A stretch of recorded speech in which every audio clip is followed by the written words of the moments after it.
Hello friends, welcome to my channel. 2007 সালে টি-20 বিশ্বকাপ, 2011 সালে একদিনের বিশ্বকাপ একসঙ্গে জিতেছিলেন। তারপর আইপিএলে চেন্নাই সুপার কিংসের একসঙ্গে খেলেছেন।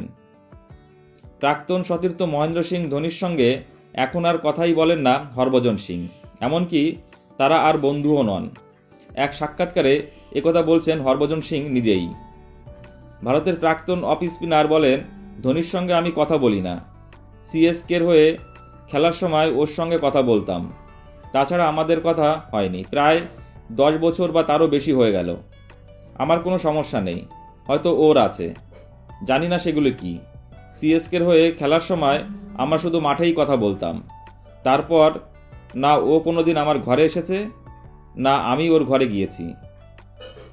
ধোনির সঙ্গে যে তার কোনো সমস্যা নেই সেটা স্পষ্ট করছেন হরভজন। বলছেন, ধোনিকে নিয়ে কোনো সমস্যা নেই আমার। যদি ওর কিছু বলার থাকে আমাকে বলতেই পারে।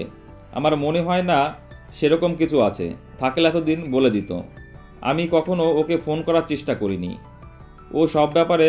ওসব ব্যাপারে আমি একটু আবেগপ্রবণ। যারা ফোন ধরবে শুধু তাদেরই ফোন করি। আমার কাছে অত সময় থাকে না। যারা শুধু বন্ধু তাদের সঙ্গে যোগাযোগ রয়েছে। কোনো সম্পর্কই একতরফা হয় না। যদি আমি আপনাকে সমীহ করি তাহলে আপনাকেও করতে হবে।